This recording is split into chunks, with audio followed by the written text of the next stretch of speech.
superaulas FUVEST Unicamp acabam de entrar no ar. Uma parceria do Sistema Positivo de Ensino e do Estadão que está proporcionando uma super preparação para você. 56 aulas temáticas, todas inéditas com professores do Positivo.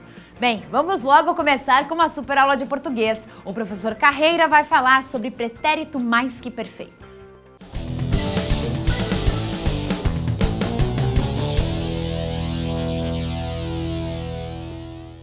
Olá, estamos aqui mais uma vez para prepará-lo para os exames que vêm aí. Provas importantes ainda estão para acontecer e nestas provas de língua portuguesa há uma questão que pode despertar o interesse dos elaboradores. Trata-se mais uma vez de uma questão pertinente a verbos e os verbos, os malfadados verbos, sempre têm aspectos novos a serem questionados. Vamos começar lembrando que existe um tempo verbal que se chama pretérito mais que perfeito, cujo nome já, a princípio, pode nos dar algum trabalho. Algum trabalho, mas nem tão grande assim. Pretérito mais que perfeito. Como o próprio nome sugere, é o pretérito, é o passado, pretérito, nome bonito do passado. Portanto, o pretérito mais que perfeito é o passado mais passado que o pretérito perfeito. Pretérito perfeito, ação passada e acabada. Pretérito mais que perfeito é o pretérito anterior ao pretérito perfeito. É o pretérito mais passado que o passado acabado. Nada mais simples, desde que consideremos um exemplo. Vejamos. Em ontem estudei este assunto, a forma estudei é pretérito perfeito. Ação passada, momentânea, pontual, pretérito perfeito. Ação passada, já realizada. Estudei. No entanto, é possível, na semana passada, eu já tinha estudado esta matéria. Estudei ontem. Anteontem, eu já tinha estudado. Estudei ontem. Na semana anterior, eu já tinha estudado ou eu já havia estudado. Repare que se trata, portanto, de um pretérito mais passado que o pretérito perfeito. Passado mais passado que o passado perfeito é, portanto, o pretérito mais que perfeito, que você percebe, nesta estrutura é composto. Há um verbo auxiliar, ter, conjugado, e um verbo principal no particípio. É, portanto, uma forma composta, que não é exatamente o que acontece neste caso. Ontem estudei este assunto. Na semana passada, já estudara esta matéria. Repare que é um pouco mais formal, estudara, tinha estudado, havia estudado, como a maioria de nós usa no dia a dia. Estudara, ao contrário, é próprio de um português mais formal. E alguns ditariam, próprio de um português mais formal? Não, é coisa do passado, deveria era estar esquecido de vez. E eu diria, não, que não se decrete a morte do pretérito mais que perfeito. Seu uso é plenamente possível. Claro que, no dia a dia, vai soar, no mínimo, um pouco acima da média de linguagem geral se você usar o mais que perfeito simples. E aí, na linguagem oral, na linguagem coloquial, é natural que você use a forma composta. Mas daí até decretar-se a morte do pretérito mais que perfeito, vai uma grande distância. Até mesmo porque ele está presente em inúmeras obras da nossa vida contemporânea. Na música, na literatura, nas mais elegantes manifestações, podem encontrar-se, sim, formas do pretérito mais que perfeito.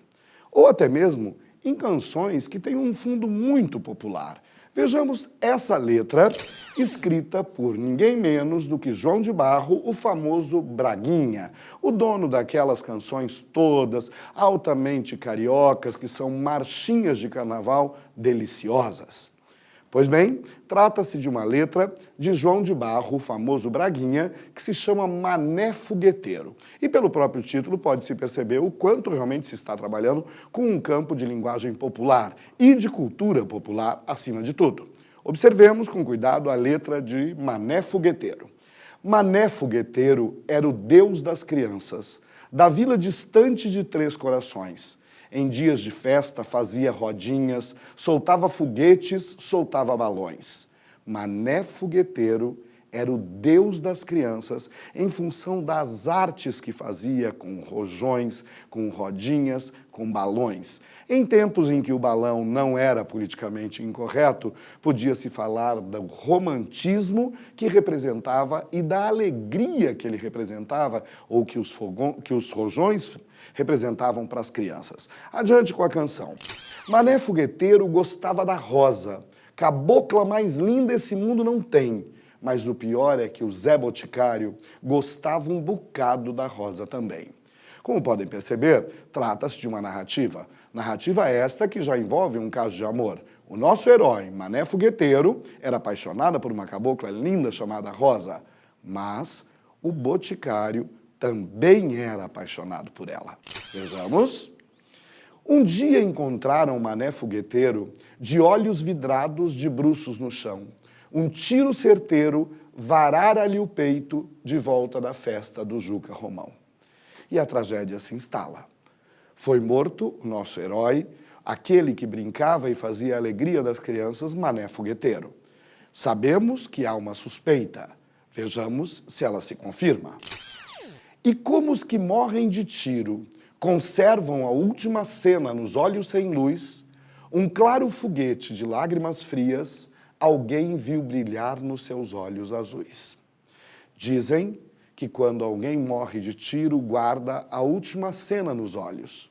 Mas quando foram observar os olhos de Mané Fogueteiro, não encontraram o perfil do assassino, não encontraram a marca do assassino, encontraram apenas o registro daquilo que ele mais amava e que ele vira nos últimos meses de vida. Foguetes e mais foguetes sob a forma de lágrimas frias. E por que estamos conhecendo essa canção? Porque passamos bem tranquilamente por uma forma do pretérito mais que perfeito simples. Esse que é visto por alguns como se fosse muito, muito culto e distante da realidade. Ele nos foi tão natural que nós não nos apercebemos. Quer ver?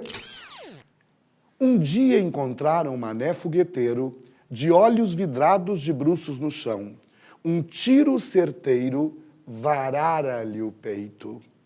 Um tiro certeiro tinha-lhe varado o peito. Varara-lhe o peito. No entanto, dentro do contexto da narrativa, nós sequer paramos para pensar. Nós temos que varara fora anterior à morte, anterior a encontrarem Mané Fogueteiro morto.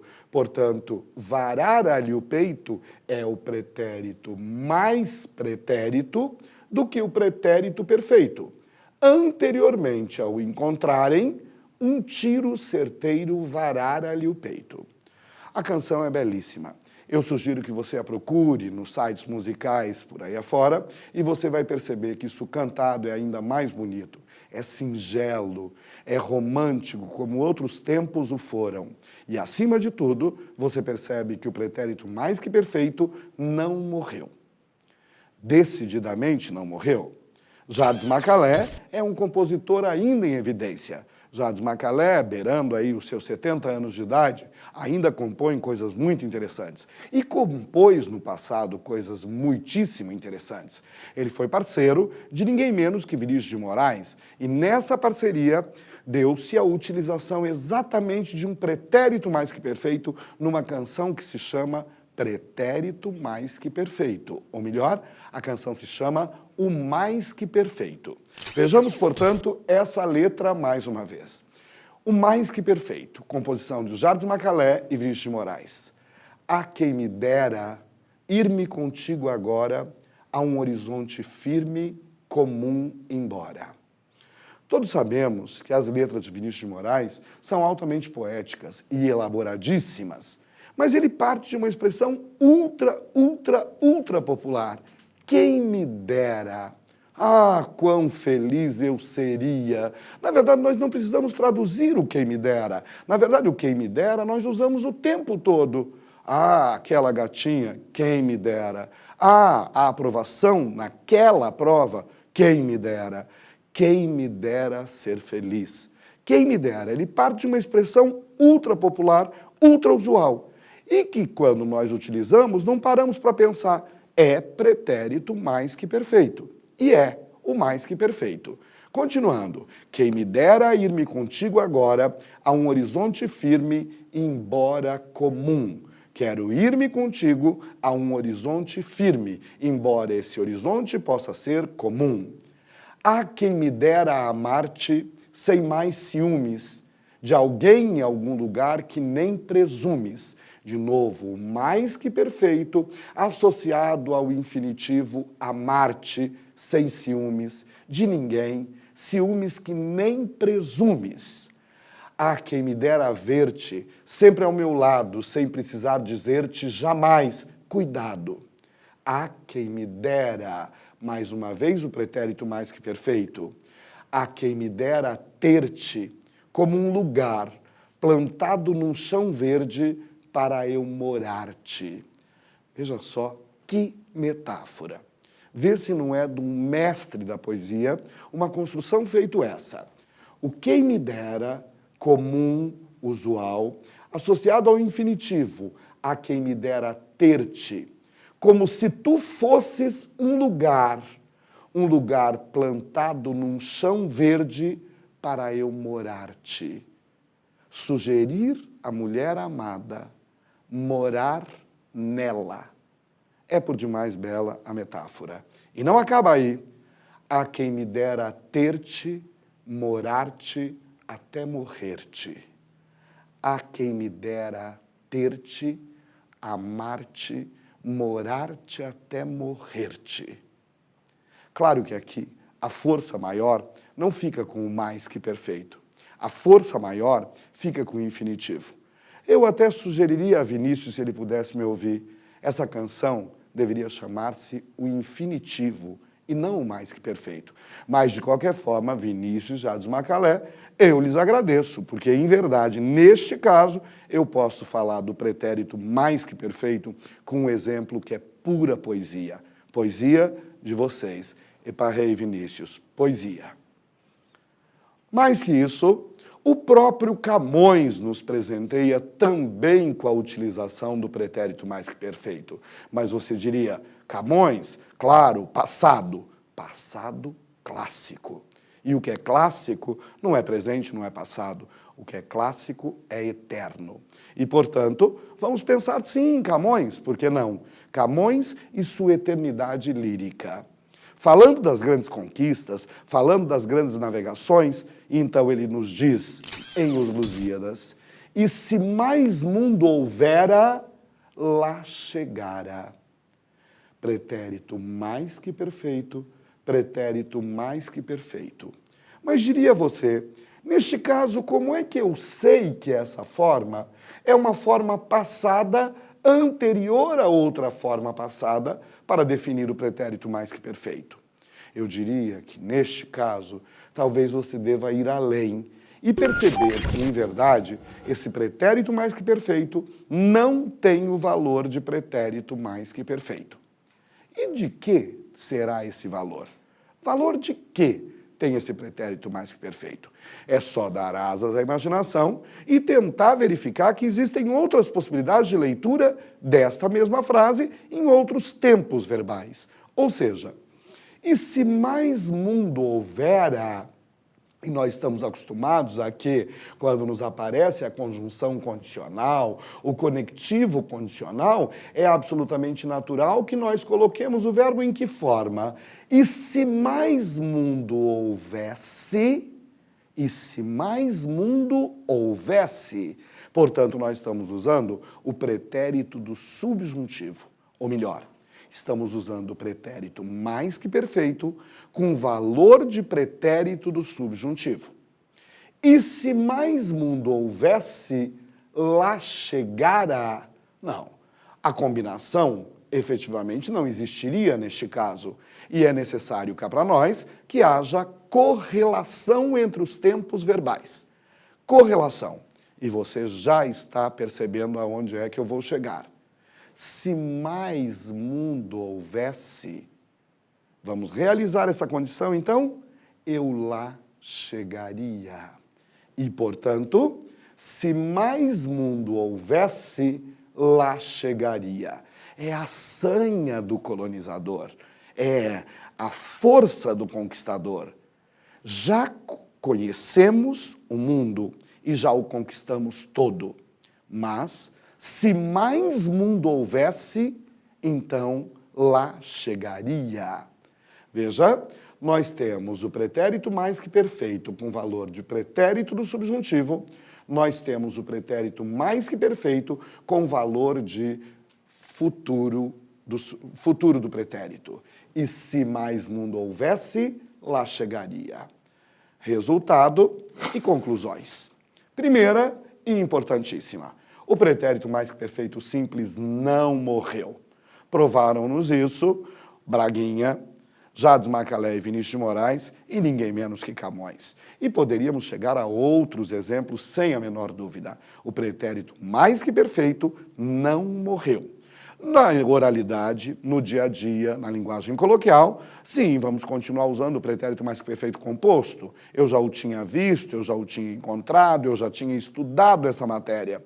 Mas em dadas circunstâncias, o seu texto ganhará beleza e um certo ar clássico, um certo ar refinado, que às vezes é necessário, principalmente quando se trata de poesia, literatura ou na produção dos seus textos, por que não? O pretérito mais que perfeito simples não morreu.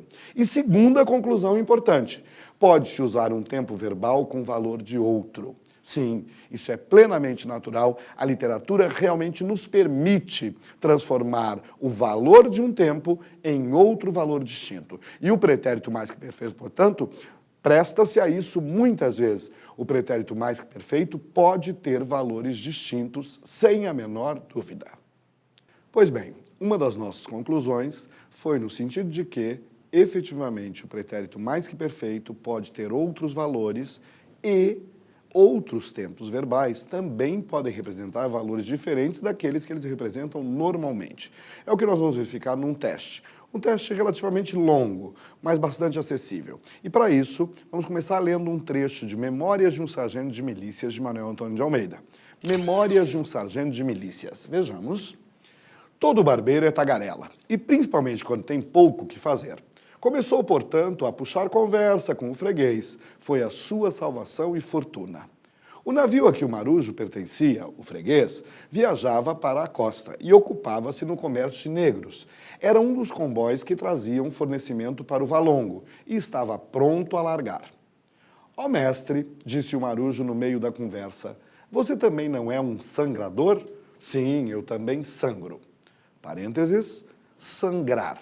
Uma técnica muitíssimo utilizada numa medicina rudimentar, que era a do século XIX. Sangrar. O barbeiro também sangrava. Tinha técnicas mínimas de medicina. Vejamos.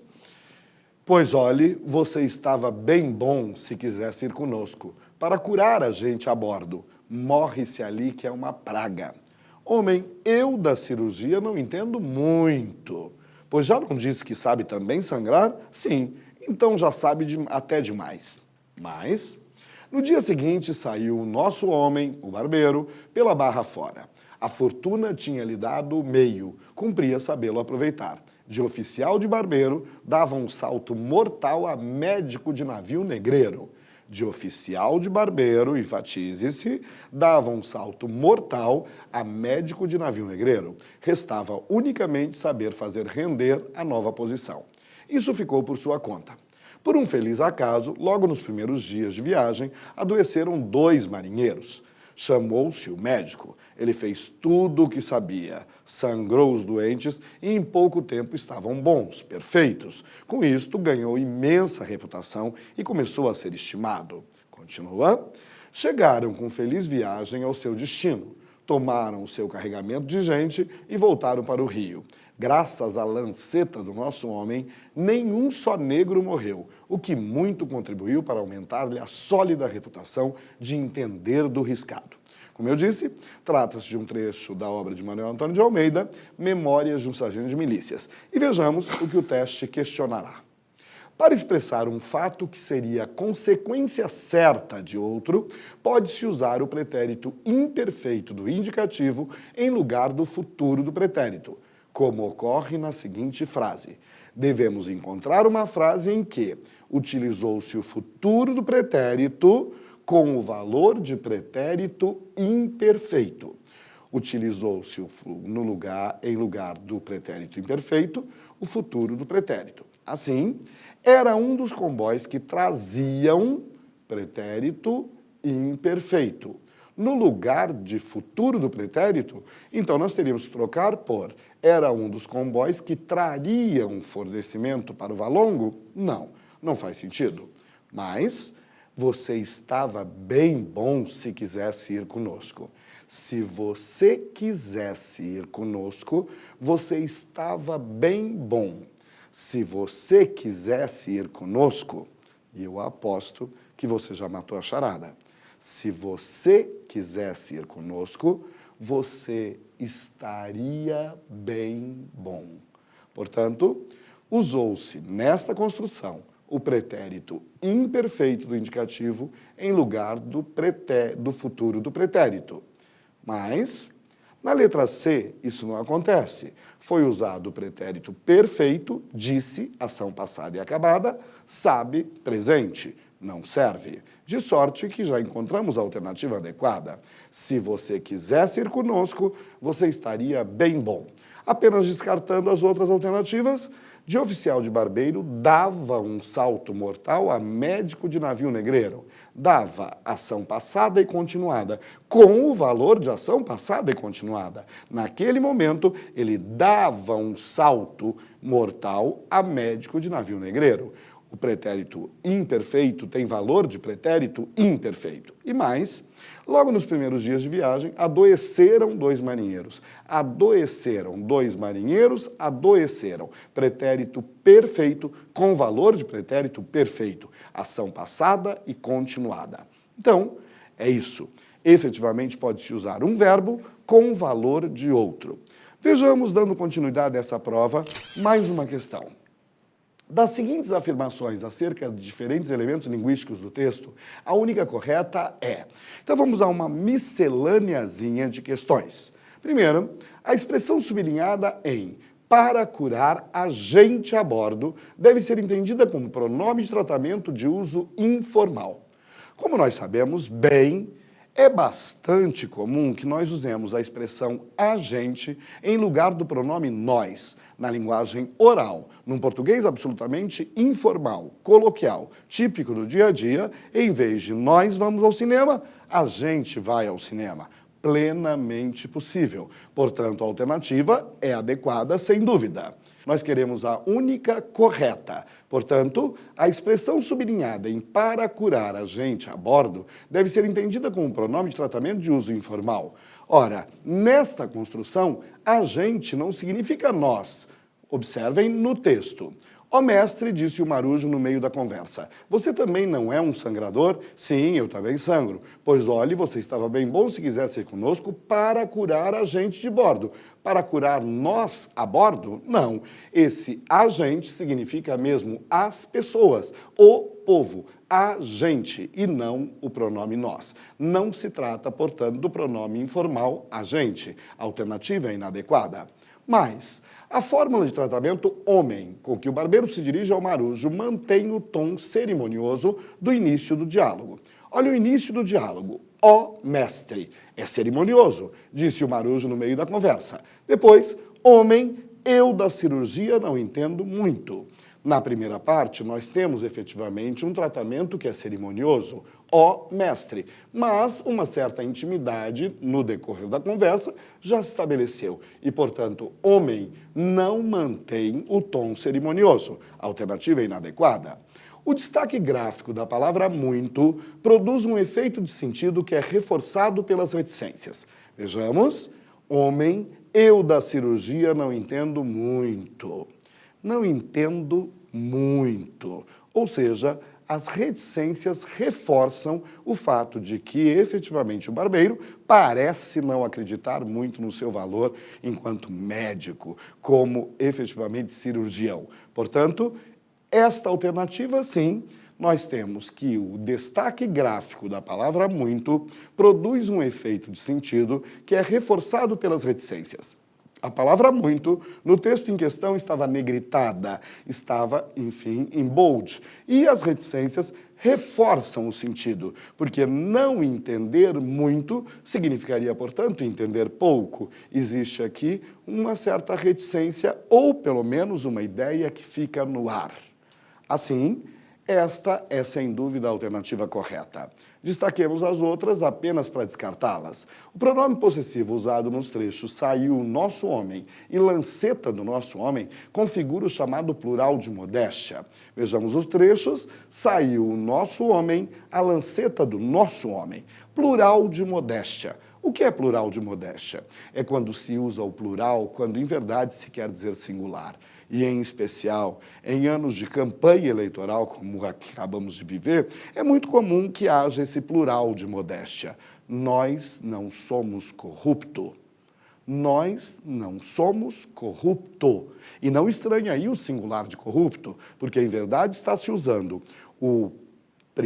a primeira pessoa do plural com valor de primeira pessoa do singular. Isso é plural majestático. Por exemplo, em áureos tempos da ditadura, áureos aqui com uma tremenda ironia, era muito comum ouvir-se dos generais de plantão: nós vamos fazer deste país uma democracia. Esse nós vamos significava, na verdade, eu vou. E cá para nós, a ironia constante da frase típica de general é, na verdade, que a impressão que se dava é que ia se fazer uma democracia à força. Nós vamos fazer deste país uma democracia. É o nós que, em verdade, significa eu. Isso é plural de modéstia, isso é plural majestático. Vejamos, portanto, no nosso teste, o pronome possessivo usado nos trechos saiu o nosso homem e lanceta do nosso homem configura o chamado plural de modéstia. Obviamente, não. Aqui o nosso é o nosso personagem, é o cara que conhecemos bem. Não, não se trata de possibilidade correta. E letra E, a palavra fortuna, tal como foi empregada, pode ser substituída pela palavra bens, sem prejuízo para o sentido. No trecho, no dia seguinte saiu o nosso homem pela barra fora. A fortuna tinha lhe dado meio.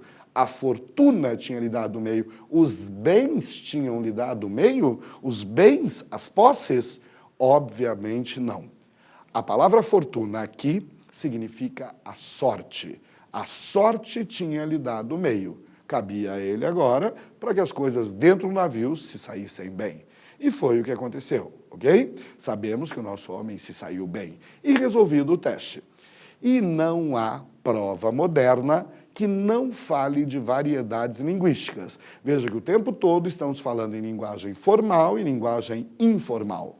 Portanto, o próximo teste trabalhará esse aspecto. Vejamos. A linguagem de cunho popular, que está presente tanto na fala das personagens quanto no discurso do narrador do romance de Manuel Antônio de Almeida, está mais bem exemplificada em: quando tem pouco o que fazer, cumpria sabê-lo aproveitar. Linguagem de cunho popular. Esta construção traria alguma construção típica do português oral, coloquial e popular, ou seja, próprio até daqueles que não são escolarizados. Lembre-se, o popular é realizado por um segmento escolarizado, pouco escolarizado ou nada escolarizado. Mas pessoas escolarizadas também usam, por vezes, umas expressões populares. E aqui não há, portanto, nenhuma marca de expressão popular, como não há também, cumpria sabê-lo aproveitar. Foi a sua salvação. Nenhuma marca. A que o marujo pertencia? Marca nenhuma. Veja que aqui, diferentemente do que acontece na linguagem oral, houve até a preposição a diante do relativo. Normalmente, no português oral ou num português de cunho popular, o falante diria que o marujo pertencia e não a que o marujo pertencia. Saber fazer render a nova posição. Não serve também, não há nenhuma marca de cunho popular. Chegaram com feliz viagem ao seu destino, também não traz marca de linguagem de cunho popular. Mas puxar conversa, sim. Puxar conversa não é um verbo literal. Puxar conversa tem a marca de cunho popular, sem a menor dúvida, bem como também tem a marca de português popular, entendedor do riscado. O que é ser entendedor do riscado? É ser expert em alguma coisa. Ou usando uma palavra tipicamente portuguesa e estranha, ser experto em alguma coisa. Ser perito, ser entendedor do riscado. Portanto, encontramos já a alternativa que deve ser assinalada. Bem, então, na aula de hoje, nós chegamos a 3 questões que me parecem importantes. Primeiro, o pretérito mais que perfeito segue sendo usado principalmente em textos literários, em textos de algum nível de escrita razoável. Mais que isso, uma segunda conclusão: os tempos verbais podem prestar-se a mostrar outros tempos que não aqueles que se lhes são regulares. E isso acontece com todos os tempos verbais. Eles podem realmente ter outro valor. Em especial, o pretérito mais que perfeito presta-se tranquilamente a isso, podendo representar o pretérito imperfeito e podendo representar o futuro do pretérito. Isso se faz na linguagem do dia a dia com uma certa tranquilidade. Se eu pudesse, se eu tivesse tempo, eu estudava. Embora pareça meio infantil, é efetivamente possível que na linguagem oral nós usarmos o estudava com o valor de estudaria. Se eu pudesse, se eu tivesse tempo, eu estudaria. E outra questão que é de suma importância é o reconhecimento, mais uma vez, das chamadas variedades linguísticas. Variedades linguísticas. Reconhecer aquilo que é de cunho formal, aquilo que é de cunho informal, aquilo que é português culto e aquilo que é português popular. Muito bem, você está mais que preparado. Portanto, vá feliz rumo ao sucesso. Meu abraço.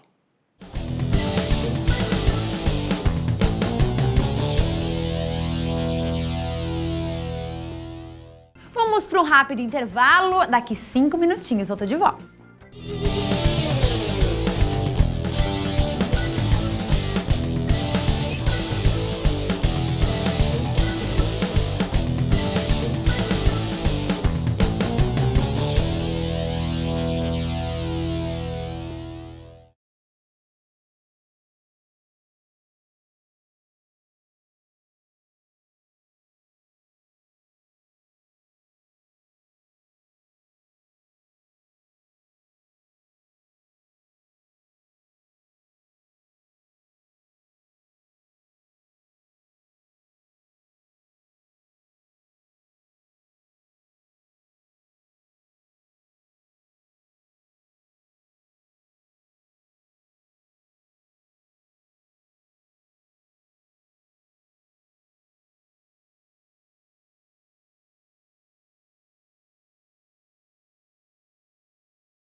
Estamos de volta. E o comentário de hoje sobre o Centro Tecnológico Positivo é que as inscrições continuam abertas para o vestibular. Basta que você acesse ctpositivo.com.br e escolha entre os 28 cursos ofertados e faça a sua inscrição. As graduações do CT Positivo são rápidas, práticas, com duração de 2 a 3 anos. Um dos cursos oferecidos é Gestão Comercial, que acontece nas unidades Batel e Auer. Entre outros diferenciais, esse curso tem conceito máximo no MEC, 5. Saiba mais em ctpositivo.com.br e inscreva-se para o vestibular. Não perca a oportunidade de estudar em uma instituição que é referência para o mercado. Agora vamos ver uma super aula de geopolítica com o professor Hamilton. Vamos lá!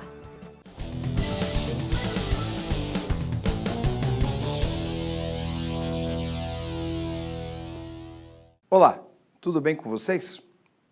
Nesse nosso encontro vamos avaliar um pouco aspectos de geopolítica que são bastante requeridos nos vestibulares que são assim mais difíceis, com questões mais bem abalizadas, bem mais aprofundadas, como é o caso desses vestibulares de São Paulo. Então vamos avaliar um pouquinho esses aspectos que são bem importantes. Vamos lá? Vamos ver a primeira questão então. Ainda no começo do século XX, Euclides da Cunha, em pequeno estudo, discorria sobre os meios de sujeição dos trabalhadores nos seringais da Amazônia, no chamado regime de peonagem, a escravidão por dívida. Algo próximo do que foi constatado em São Paulo, nesses dias, agosto de 2011, envolvendo 2 oficinas terceirizadas de produção de vestuário. No texto acima, o autor faz menção à presença de regime de trabalho análogo à escravidão na indústria de bens. Existem várias maneiras de fazer classificações das indústrias. Pode ser de acordo com a matéria-prima, pode ser de acordo com o peso, pode ser de acordo com o estágio tecnológico e de acordo com a finalidade. Nesse teste, as alternativas estão baseadas em classificação de acordo com a finalidade. Indústria de base, indústrias de bens de consumo. Essa indústria de base que pode ser bens de produção, pode ser bens de equipamento. Então vamos dar uma olhada agora nessas alternativas. A de consumo não duráveis, com a contratação de imigrantes asiáticos, destacando-se coreanos e chineses. É claro que a alternativa está errada, mas o que é uma indústria de bem de consumo não durável? É aquele produto que nós consumimos rapidamente. Não é? Por exemplo, a indústria alimentícia e alguns tipos de eletrodomésticos são considerados hoje não duráveis, mas a alternativa ela é incorreta. Vamos para outro. De consumo duráveis, com a superexploração por meio de empresas de pequeno porte de imigrantes chilenos e bolivianos. Também ela está errada, porque, primeiro, o padrão socioeconômico chileno é bom em relação a todo o nível latino-americano. Então, não ocorre com muita intensidade essa saída de chilenos, principalmente de maneira clandestina, para trabalhar numa oficina em nosso país. O bem de consumo durável é aquele que nós utilizamos muito tempo. Por exemplo, são os eletrodomésticos, como refrigeradores, fogões. Esses aparelhos são considerados bens duráveis, entre outros. Vamos a outra alternativa. Intermediários, com a contratação prioritária de imigrantes asiáticos, destacando-se coreanos e chineses. Essa alternativa também é incorreta. Primeiro, porque nós não temos a chegada hoje de coreanos, claro, estamos subentendendo Coreia do Sul, não é? E o padrão socioeconômico da Coreia do Sul também hoje não justifica a saída de clandestinos para o nosso país. Vamos para outra. De consumo não duráveis, com a superexploração, principalmente de imigrantes bolivianos e peruanos. Sem dúvida, essa é correta. Ainda há pouco tempo, a imprensa brasileira noticiou várias situações em municípios do interior do estado de São Paulo, com essas oficinas terceirizadas de confecções, utilizando essa mão de obra de bolivianos e de peruanos, e agora recentemente também uma outra revista de caráter científico, traz uma reportagem muito interessante a respeito disso. Esta é a alternativa correta. Vamos para a outra. De produção, com a contratação majoritária por meio de empresas de médio porte de imigrantes peruanos e colombianos. Não tem nada a ver, está completamente errada essa alternativa. Não é mesmo? Então vamos agora para o segundo teste. O Brasil experimentou na segunda metade do século XX uma das mais rápidas transições urbanas da história mundial. Ela transformou rapidamente um país rural e agrícola em um país urbano e metropolitano, no qual grande parte da população passou a morar em cidades grandes. Hoje, quase 2/5 da população total reside em uma cidade de pelo menos 1 milhão de habitantes. Considerando o trecho acima, assinale a alternativa correta. A partir de 1930, a ocupação das fronteiras agrícolas na Amazônia, no Centro-Oeste, no Paraná, foi o fator gerador de deslocamentos de população no Brasil. A alternativa, ela está incorreta, mas vale a pena avaliar alguns aspectos que estão aí presentes. O primeiro, o que é 1930, para ser tão importante como um marco, aspecto histórico, geográfico e econômico do nosso país? É o momento em que a política econômica do nosso país muda. Até então, nosso país era um país que tinha uma economia, um modelo denominado modelo primário exportador, onde a prioridade era a exportação de produtos agrícolas, commodities agrícolas, como o caso do café. Com a quebra da Bolsa de Valores de Nova York, ficou evidente que era um modelo muito frágil. Portanto, se adotou um outro modelo, denominado modelo industrial substitutor. Esse modelo industrial substitutor priorizava o superávit da balança comercial para fazer investimentos numa infraestrutura para a implantação de um processo industrial em nosso país. Porém, tem outros aspectos ainda aí nessa alternativa que devem ser avaliados, mas não significa que ela esteja correta. Como eu já disse, é uma alternativa incorreta. O que é uma fronteira agrícola? Fronteira agrícola é o limite de uma atividade agropecuária em nosso país. Aqui, nós poderíamos até entender que a expansão da fronteira agrícola no Paraná ocorre mais ou menos nessa época. Nós vamos ver que aquela companhia inglesa, Paraná Plantation Limited, que loteou muitas glebas de terras, não só no Paraná, mas também em São Paulo, para a implantação de fazendas de café, começa na década de 1920 e se estende depois por 1930, 1940 e etc.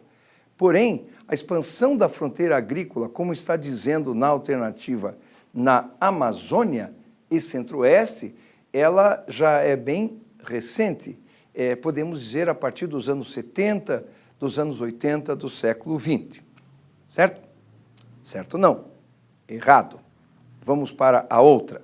Uma das características mais marcantes da urbanização no período 1930 a 1980 foi a distribuição da população urbana em cidades de diferentes tamanhos, em especial nas cidades médias. Não.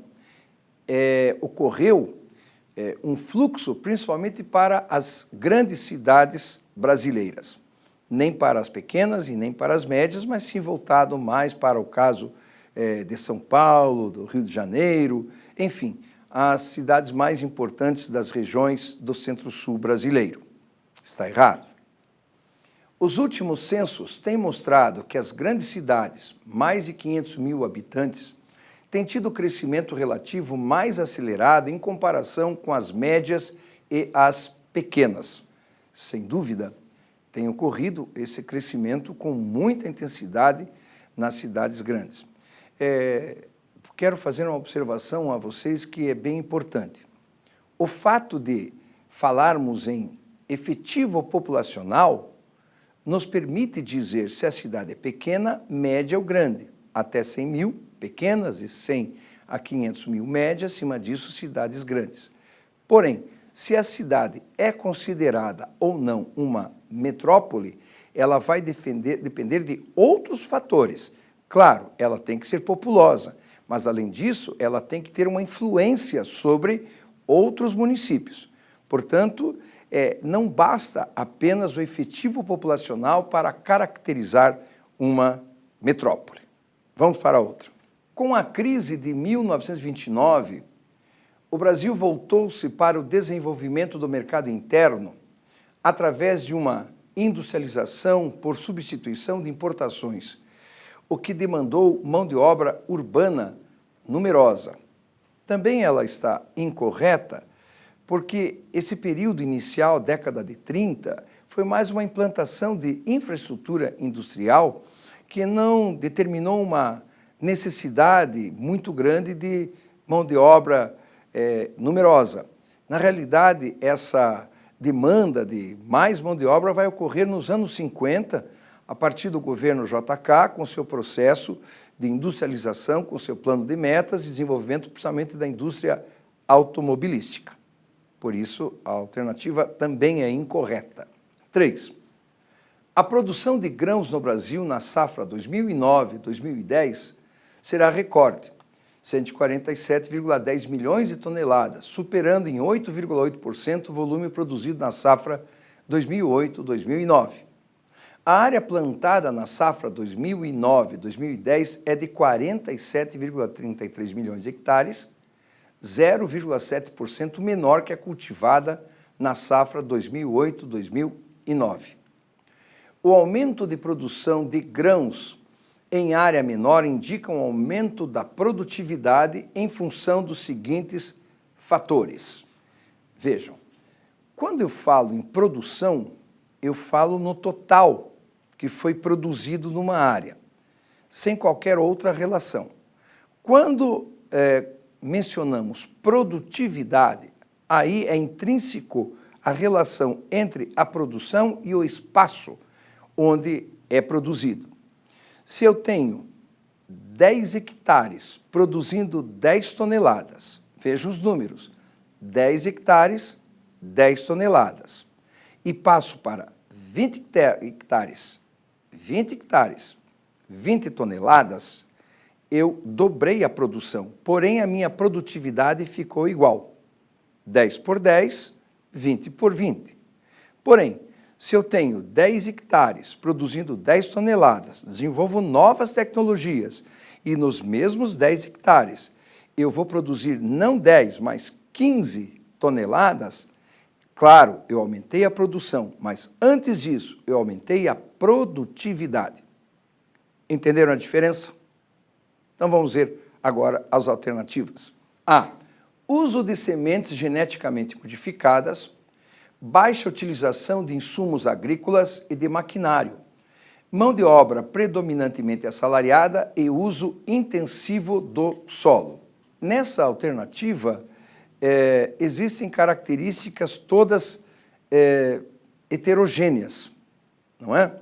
O que é o insumo? O insumo vem a ser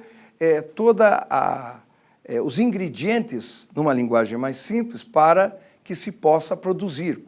Então, o insumo vem a ser a própria semente selecionada, vem a ser o adubo fertilizante, não é? Vem a ser a cal, se o solo é ácido. Então, isso corresponde ao insumo. A proposição ela fica errada porque diz baixa utilização de insumos. Não, é o que torna hoje a agricultura muito cara, é a utilização de uma quantidade enorme de insumos. Vamos lá para outra. Uso de sementes de melhor qualidade, maior utilização de insumos agrícolas e de maquinário, mão de obra predominantemente assalariada e uso intensivo do solo. Ah, sem dúvida. Aqui nós estamos vendo todas as características de uma agricultura moderna e uma agricultura que apresenta maior produtividade, não é? A outra alternativa, você está vendo aqui nessa foto uma máquina, uma colheitadeira, e é um sistema hoje bastante usado no Brasil, que é o sistema de plantio direto, e no momento em que essa ceifadeira ela está já colhendo o trigo, e isto foi no início do mês de setembro, agora de 2012, logo após ela já vem outras máquinas plantando milho. Não se elimina mais a palha, mas sim fazem pequenos sulcos onde vai se colocando a outra semente. No meio dessa palha, com a finalidade de impedir uma evapotranspiração com maior intensidade, portanto, manter a umidade do solo, né? E à medida que o milho vai brotando, essa palha se torna um adubo para essa nova cultura, né? Então, é uma técnica bastante sofisticada. Curiosamente, o plantio direto é uma técnica brasileira, mas, infelizmente, nós não patenteamos. E hoje ela é utilizada no mundo todo. Vamos ver mais à frente. O uso de sementes de melhor qualidade, maior utilização de insumos agrícolas e de maquinário, mão de obra predominantemente familiar e uso extensivo do solo. Está incorreta. A agricultura que se vale de mão de obra familiar é aquele outro tipo de agricultura que, sem dúvida, é chamada agricultura familiar. É utilizada em pequenas propriedades e é a maior responsável pela produção de alimentos do nosso país. Essa agricultura moderna, o agronegócio, se volta mais para a exportação. Vamos ver agora a alternativa D. Uso de sementes geneticamente modificadas, maior utilização de insumos agrícolas e de maquinário, mão de obra predominantemente familiar e uso intensivo do solo. Essa alternativa, ela está errada. Por que ela está errada? Porque essa agricultura moderna, empregando muito maquinário, muito insumo, utilização intensiva do solo, ela emprega mão de obra assalariada. A mão de obra familiar, ela é tipicamente da agricultura familiar, realizada em pequenas áreas e quase sempre voltada à produção de alimentos para o mercado interno. Por isso, ela está incorreta. Vamos mais à frente. 4. A força das águas tem viabilizado a construção de usinas hidrelétricas de grande porte no Brasil, sendo Itaipu um exemplo. E você pode ver aí a barragem de Itaipu, não é? Aqui é do lado brasileiro. Com base nos conhecimentos sobre desenvolvimento e a questão socioambiental, considere as alternativas a seguir. 1. A retirada das populações das áreas atingidas por construção de hidrelétricas tem produzido impactos sociais, como o desenraizamento cultural. Isso, sem dúvida, está correto. Por que está correto? Porque sempre causa problemas, transtornos, você tirar uma família que está enraizada num lugar já, às vezes, há décadas ali, construiu toda a sua vida ali, a sua história, e, de repente, demovê-la para uma outra região. Sem dúvida, essa é uma dificuldade que se verifica na construção de grandes hidrelétricas. Vamos ver a outra alternativa, ou proposição. Itaipu é um exemplo da prioridade dada à preservação dos habitats naturais no projeto nacional desenvolvimentista defendido pelos militares pós-64. Essa alternativa, ou proposição, ela está errada. Aliás, não é até mesmo por ser um aspecto dos governos militares, mas década de 60, década de 70, ainda a consciência de meio ambiente, ou melhor dizendo, de ambiente, era muito pequeno. Então, realmente não havia essa preocupação, não existia relatório de impacto do meio ambiente, não existia nenhum estudo de impacto ambiental, não é? E não tínhamos nem órgãos que fizessem uma avaliação mais adequada da condição ambiental.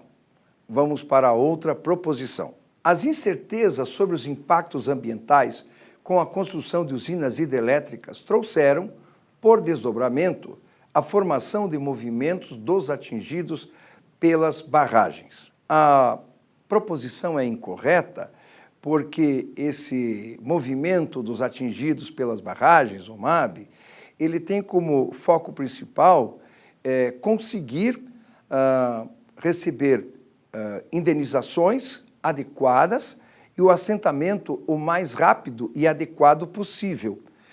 Não se volta tanto para a questão do impacto ambiental, porque nós sabemos que muitas das hidrelétricas construídas em nosso país levam muito tempo para providenciar a indenização e a relocação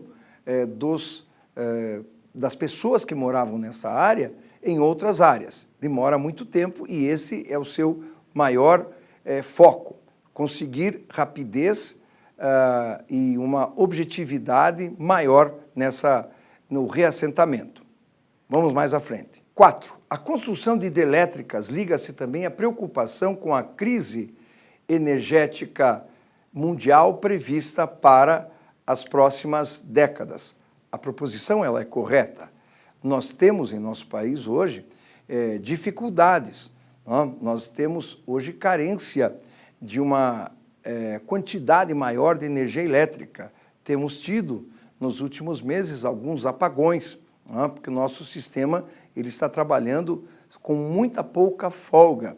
Então nós temos dificuldades.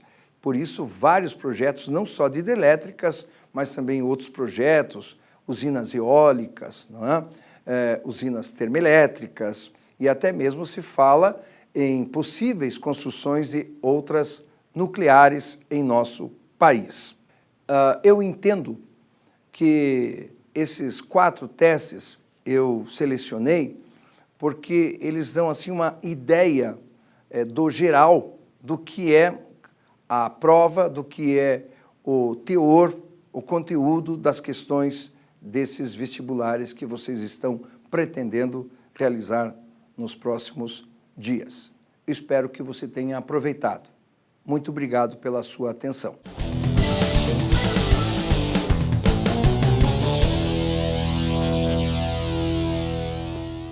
Muito bem, vamos fazer mais um intervalo rápido, 5 minutinhos, toma uma água, se recupera, que eu volto já.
relaxar um pouco, se alongar, respirar?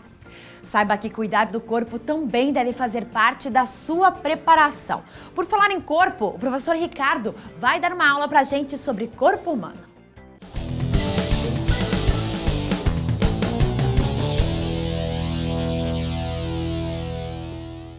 Olá pessoal, meu nome é Ricardo e vamos fazer hoje uma revisão em Biologia Geral. Vamos fazer alguns comentários e algumas revisões sobre ecologia e também alguns aspectos da fisiologia humana.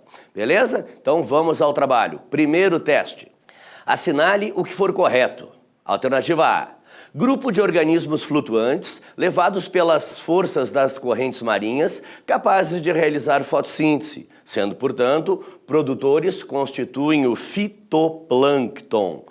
Bom, gente, vamos lá então. Fitoplâncton. O que está em jogo aqui é o termo plâncton, um termo importante aí para a ecologia, né?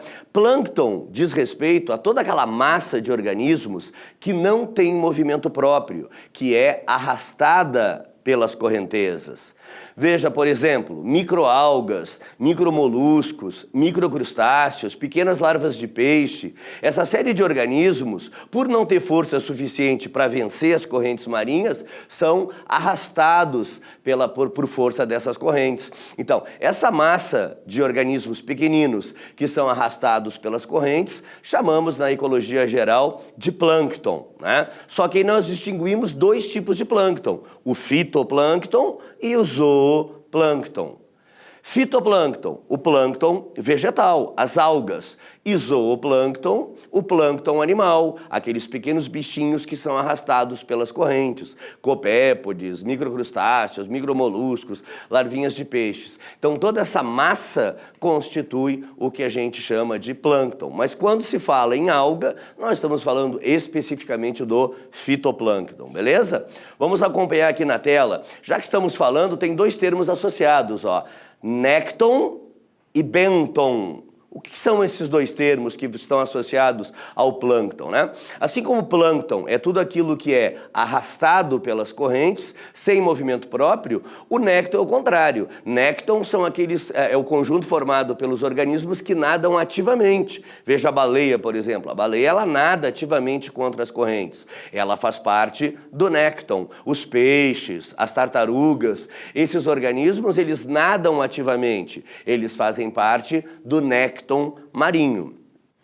Já o benton é a referência que faz aos seres que vivem no fundo, ou presos ou no fundo. Vejam, a estrela do mar, ela anda rastejando por baixo, ela faz parte do benton. As esponjas fazem parte do benton. Então lá o Patrick e o Bob Esponja, lá, personagens célebres dos desenhos animados, são na verdade criaturas bentônicas, eles vivem no fundo do mar. Então, voltando ao nosso teste aqui, ó, nós temos uma afirmação verdadeira. O fitoplâncton corresponde ao plâncton vegetal. Vamos continuar no teste? 2. A formação fitogeográfica brasileira, denominada Campos Cerrados, vem sofrendo severa destruição para a exploração das culturas de banana, cana-de-açúcar, coleta de palmito, orquídeas e madeiras. Bom, quando se fala em Campo Cerrado, nós estamos falando, na verdade, de um grande bioma brasileiro, que é o Cerrado, né? Se vocês olharem bem o mapa aqui, ó, quase 25% do território brasileiro é ocupado pelo Cerrado. Especialmente o Cerrado do Mato Grosso, né, que é o que se fala mais na região centro-oeste. E vem sofrendo, sem dúvida nenhuma, sérios ataques aí, com desmatamento, até em função do crescimento da agricultura e da pecuária nessas regiões. Mas, se nós analisarmos bem o enunciado, há algumas falhas que o aluno tem que estar esperto. Ó. Ele fala que uma das causas da exploração do Cerrado é a cultura de banana. Não, gente. Cultura de banana, ela se dá na Serra do Mar, especialmente na Serra do Mar. Então, a destruição da Mata Atlântica estaria associada à cultura banana e não à questão do cerrado, né? E aqui também ele fala em coleta de palmito. Ora, gente, o palmito, de novo, é típico da Mata Atlântica e não desse bioma brasileiro que é o cerrado. Então nós temos aqui, portanto, uma afirmação falsa, né? Vamos ver a próxima afirmação. O desequilíbrio do ambiente, denominado efeito estufa, acontece pela baixa concentração de gás carbônico na atmosfera, o que dificulta a saída da energia irradiada pela Terra na forma de calor. Bom, nessa afirmação nós temos dois problemas, né? Primeiro que eles colocam o efeito estufa como um problema ambiental. E aí é um equívoco, né? A questão não é o efeito estufa. A questão ambiental é o aquecimento global, é o aumento do efeito estufa. É diferente, então cuidado com isso. O efeito estufa, ele é um fenômeno que naturalmente ocorre na atmosfera. Certos gases naturalmente presentes no ar têm a capacidade de reter calor. É o caso clássico do gás carbônico. O gás carbônico deixa a luz passar, mas não deixa o calor sair. Quanto mais gás carbônico nós temos na atmosfera, mais calor será retido na atmosfera. E outros gases também fazem isso, né? A água, o vapor d'água, óxidos em geral, são gases retentores de calor. Eles retêm calor, produzindo o que a gente chama de efeito estufa, que é um fenômeno natural. Não há nenhum problema no efeito estufa. Na época dos dinossauros não tinha nada de poluição e já existia o efeito estufa. Agora, com a atividade antrópica, né, com a ação humana de desmatamento, de queima de combustíveis fósseis, de queimadas, os níveis de óxidos, em especial o gás carbônico, vêm aumentando significativamente na nossa atmosfera. Ora, na medida em que aumenta a quantidade de gás carbônico, mais calor é retido. Agora note, isso não gera o efeito estufa, isso aumenta o efeito estufa. E esse aumento do efeito estufa é o que se chama de aquecimento global.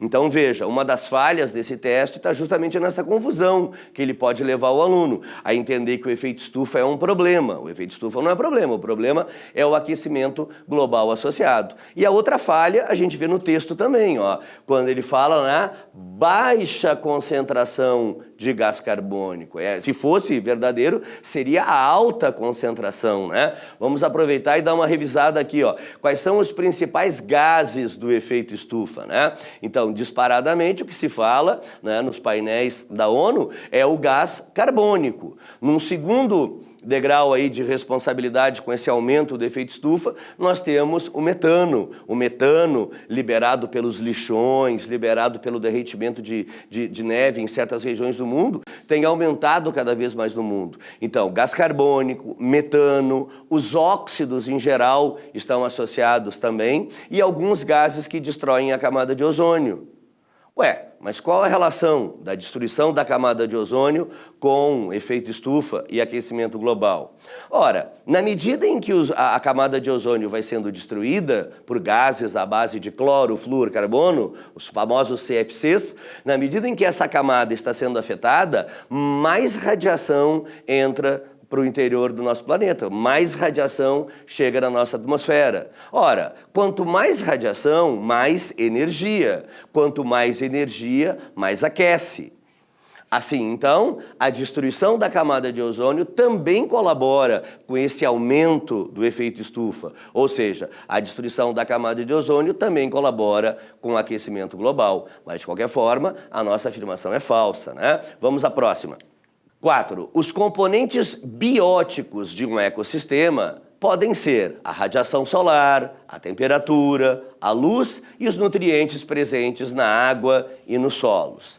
Bem, vejam só, um ecossistema se caracteriza basicamente por duas estruturas, né? De um lado, os seres vivos, os fatores bióticos, e de outro lado, a parte físico-química, água, luz, calor, pressão, temperatura, sais minerais, campo de gravidade, clima. Enfim, esses elementos físico-químicos são chamados de elementos abióticos. É a parte não viva de um ecossistema. Já os fatores bióticos correspondem à parte viva, então os produtores, os consumidores, os decompositores, ou seja, os vegetais, os animais, fungos, bactérias fazem parte da parte viva, da parte biótica. E aqui, nesse enunciado, eles fazem o aluno confundir, ó. Note bem, componente biótico. Se é biótico, ele é vivo, né? Então, se é vivo, ou é vegetal, ou é animal, ou está ligado aos micro-organismos. E aqui eles colocam como biótico radiação, temperatura, luz, nutrientes. Esses elementos são elementos físico-químicos, abióticos. Então, é falsa essa afirmação. Vamos à próxima. O monóxido de carbono, dióxido de enxofre e o dióxido de nitrogênio só podem ser considerados poluentes se estiverem na biosfera em quantidades tais que afetem o funcionamento dos ecossistemas ou que tenham efeito nocivo sobre plantas, animais e homens, né? Bom, aqui está em jogo, na verdade, o conceito de poluição, né? Afinal de contas, quando que eu tenho poluição? Quando que algo é prejudicial? Normalmente se entende o prejuízo na medida em que há um desequilíbrio, em que há um excesso, né? É aquela história, uma pitadinha de sal na comida, não há nenhum problema. Agora, exageros, né, já vão levar à hipertensão e uma série de outros problemas. Então, o problema não é o sal, o problema é a quantidade. Ora, quando eu coloco a discussão no termo da quantidade, eu estou discutindo a questão em termos do que se chama de poluente quantitativo e qualitativo. Existem substâncias que causam problema pela sua qualidade, daí o qualitativo. Mas aqui não, aqui está em jogo é o quantitativo. O gás carbônico em si, ele não é nenhum problema. O gás carbônico sempre existiu na atmosfera, ou pelo menos na atmosfera moderna, né? Antes da época da atmosfera primitiva. Então, o gás carbônico é um gás que faz parte do processo, é utilizado na fotossíntese, na respiração ele é liberado. Agora, o problema não está no CO2, o problema está no aumento do CO2. Os óxidos, de uma forma geral, em especial os oxiácidos, em contato com a umidade, formam ácidos, daí a chuva ácida. Então, na medida em que se libera, por exemplo, muito óxido de enxofre, aí nós vamos ter a chuva ácida. Mas um pouco apenas de óxido não é o suficiente. Então, o problema não é a substância. O problema é a quantidade dessa substância. Então, assim, todas essas substâncias listadas somente vão ser consideradas um problema quando estiverem em quantidades excessivas. Então, está correto essa afirmação. E aqui, já que estamos falando, é bom lembrar uma coisa que às vezes passa batido, né? Que ele fala em monóxido de carbono. Lembrem que o monóxido de carbono, ele liga-se de forma irreversível na hemoglobina, né? Diferente do CO2 e do oxigênio. Então, quando a gente inala o monóxido de carbono, típico aí dos grandes centros urbanos, por causa dos carros, nós vamos ter uma baixa na capacidade respiratória. É o que a gente vê normalmente em fumantes, né? O fumante vai dar uma corridinha e já está botando os pulmões para fora. Por quê? Porque o cigarro libera muito monóxido, semelhante aos carros. Na medida em que o fumante vai consumindo diariamente aquele monóxido, o nível de hemoglobina transportando oxigênio é mais baixo. Então, nesse sentido, o monóxido de carbono, além de participar na questão do aquecimento global, tem uma relação direta com a capacidade de transporte de oxigênio, né, pelo nosso próprio sangue. Vamos continuar no nosso teste aqui, então. Item 6. O buraco na camada de ozônio, por permitir maior penetração da radiação ultravioleta, é prejudicial aos seres vivos, por aumentar a taxa de mutação dos organismos, a incidência de câncer e outras doenças de pele. Bom, a camada de ozônio é uma camada que está associada à estratosfera. Observe aqui na imagem. Entre 15 e 50 quilômetros de altitude, nós temos a estratosfera. Nessa estratosfera, nós temos uma grande quantidade de um alótropo do oxigênio, que é o O3, o gás ozônio. Esse gás ozônio, ele tem a capacidade de absorver boa parte dos raios ultravioleta que vêm do espaço, especialmente aqueles emitidos pelo nosso Sol. E essa radiação ultravioleta, ela pode ser prejudicial quando em excesso. Por quê? os raios ultravioleta são raios de alta energia. Isso significa grande poder de penetração. Os raios ultravioleta, eles atravessam a pele, atravessam as células. Portanto, são raios que atravessam o núcleo e eles podem provocar danos no DNA. Esses danos do DNA correspondem justamente à ação mutagênica dessa radiação. Só que, em princípio, nós estamos protegidos do excesso de ultravioleta. Por quê? Porque lá na estratosfera nós temos a tal chamada camada de ozônio que absorve. Na medida em que essa camada vem sendo destruída, falhas nessa estrutura estão se formando. Essas falhas, às vezes a imprensa se refere como buracos na camada de ozônio. Ora, na medida em que existem esses buracos, nós temos uma maior penetração de raios ultravioleta. Isso implica numa maior taxa de mutação, numa maior taxa de doenças de pele, numa maior taxa de cânceres de pele e assim por diante, beleza? Então veja, ó, a camada de ozônio retém grande parte da radiação ultravioleta, evitando que ela incida em excesso na superfície terrestre. Ou seja, a camada de ozônio, ela absorve esses raios. Porém, essa camada sistematicamente vem sendo atacada de novo pela ação antrópica, né? Ou seja, a ação humana libera uma série de gases à base de cloro, flúor, carbono, são chamados clorofluorcarbonetos, gases à base de CFC. A indústria de refrigeração, em especial, libera muito desse gás, né? Há várias legislações tentando regular, mas esse gás ainda está sendo liberado em várias partes do mundo. E segundo os painéis da ONU, esses gases destroem, afetam essa camada, tornando-a mais permissiva aos raios ultravioleta, né? Então essa imagem mostra aqui, ó, um esquema geral do DNA, deixando claro que a radiação ultravioleta causa danos na estrutura do DNA. Ora, se causa danos na estrutura do DNA, ela tem ação mutagênica, causa doenças, cânceres e outras coisas mais. Então a nossa afirmativa está correta, né? Certo? Bom, então aí a gente deu uma revisada em alguns elementos da ecologia, falamos em poluição, falamos em plâncton, nécton, né, falamos de biomas, e agora vamos dar uma passada também na fisiologia humana, dentro dessa nossa revisão de biologia geral. O que nós temos aqui então?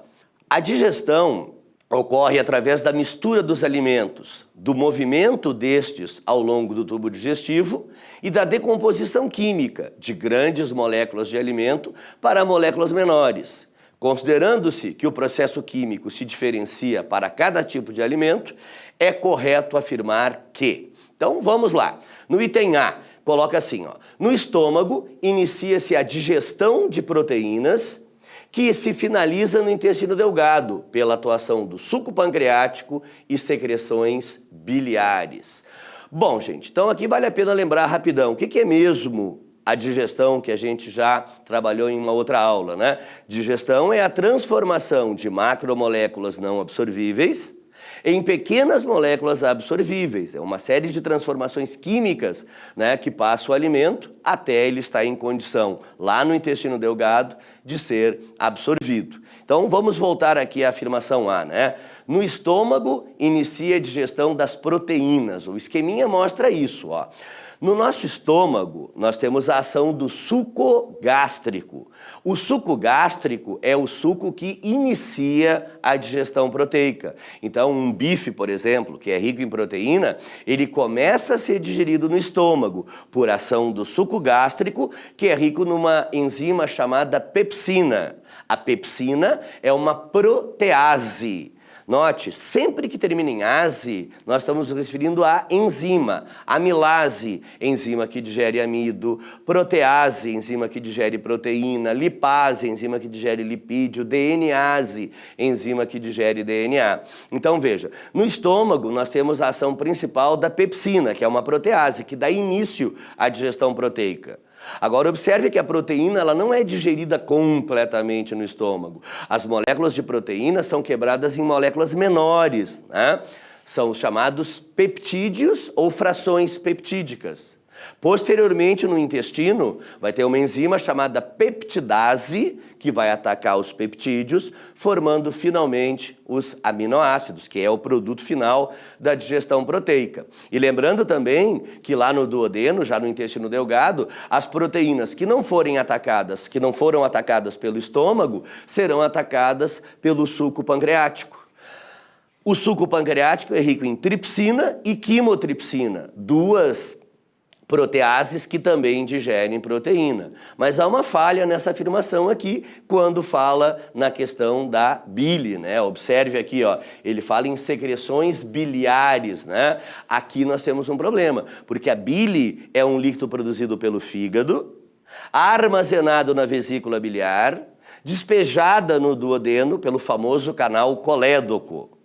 Mas veja, a bile não está associada à proteína. A bile, ou bilis, tanto faz, é o mesmo significado, ela tem a ver com gordura. Ela não é enzima, ela não digere a gordura, ela emulsiona a gordura. Ela transforma plastas de gordura em microscópicas gotículas, o que vai agilizar a ação das lipases no processo digestivo. Então veja, as secreções biliares têm a ver com gordura e não com proteína. Então aqui nós temos uma falha nessa afirmação. Vamos à próxima alternativa. O amido ingerido presente nos pães e nos legumes é decomposto por enzimas presentes na saliva, no suco gástrico e no intestino delgado. Bom, vamos lá. O amido é uma macromolécula composta por moléculas menores, que são as moléculas de glicose. O que é mesmo o amido? A reserva de glicose vegetal. Então, durante a fotossíntese, a planta produz muitas moléculas de glicose. Vai emendando uma molécula na outra, como se fosse um colar de pérolas. Essa reserva de glicose é o que a gente vai chamar de amido, né? Presente especialmente nos cereais. Então, quando a gente come um pão, massa, polenta, nós estamos comendo basicamente amido. O amido é uma macromolécula feita de glicose que vai ser quebrada por enzimas. A digestão do amido começa na boca e se conclui no intestino. Na boca nós temos a ação da saliva. A saliva tem a ptialina. A ptialina é uma amilase, ase enzima. A amilase, a ptialina, inicia a digestão do amido. O amido é digerido na boca? Não. O amido começa a ser digerido na boca. Na boca, o amido é convertido num açúcar bem mais simples, que é a maltose, um disacarídeo. Aí nós vamos engolir, o estômago não participa na digestão dos carboidratos, aí depois o alimento segue para o intestino. Lá no intestino nós vamos ter a ação da maltase ou disacaridase, que vai agir na maltose, que é um disacarídeo, formando finalmente a glicose. Então há uma falha nessa afirmação, que é o estômago. Na verdade, o estômago não está envolvido diretamente com a digestão do amido. O amido praticamente não é atacado no estômago, não tem enzimas no estômago para digerirem o amido. Então essa é a falha, né? O suco gástrico. Aqui é bom lembrar que o suco gástrico é rico em pepsina, uma enzima que atua na proteína, transformando-a em frações peptídicas. No item C, a parte não digerida, que são as fibras e restos celulares da mucosa do intestino, é conduzida ao cólon, mantendo-se lá até ser expelida, né? Gente, a parte não digerida, quando eles falam em fibra, é basicamente o que está se falando de celulose, né? Os animais, eles têm uma dificuldade em digerir celulose. Veja o caso da vaca, né? Então a vaca, ela vai comer o capim, que é riquíssimo em celulose, mas não é ela quem diretamente vai digerir essa celulose do capim. Quem vai fazer essa digestão são bactérias que vivem em simbiose no seu intestino. É que nem o caso do cupim. O cupim come madeira, madeira é rica em celulose, mas não é ele quem digere. Existem protozoários que vão fazer a digestão da celulose para ele. É uma simbiose. Agora, nós humanos não temos essas bactérias como a vaca e nem os protozoários como o cupim. Ou seja, nós não digerimos a celulose. A celulose é o que a gente chama de fibra. Essas fibras, apesar de não serem digeridas, de não serem absorvidas, elas têm um papel muito importante, porque elas vão limpar o nosso intestino. Então, elas vão ser consumidas, não serão digeridas, não há enzimas para digerir essas fibras e elas vão se acumular no intestino grosso, lá nas regiões do cólon, cólon ascendente, cólon transverso, cólon descendente, até que posteriormente serão eliminadas junto com o bolo fecal. Parece que esta é a afirmação correta. Vamos ver a próxima. Letra D. Os ácidos biliares produzidos no fígado atuam diretamente sobre as gorduras, permitindo a ação das enzimas gástricas, transformando-as em moléculas menores de ácidos graxos e colesterol. Bom, aqui voltamos à questão da bile, né? Então, o suco biliar é produzido pelo fígado, armazenado na vesícula e despejado no duodeno. Lembre que a bile não é enzima, a bile não digere a gordura, ela apenas emulsiona. A bile facilita a ação das lipases do suco pancreático. Então a falha está aqui no suco gástrico. O suco gástrico ele age antes, ele age no estômago. Antes de o alimento seguir para o duodeno, onde ele recebe o banho de bile, as enzimas gástricas já agiram, não nas gorduras. As enzimas gástricas agiram nas proteínas. Então está aí a falha dessa afirmação. Então vejam, enzimas gástricas, estômago, suco gástrico, pepsina, proteína e não gordura. Beleza, pessoal? Então por hoje é isso, até a próxima.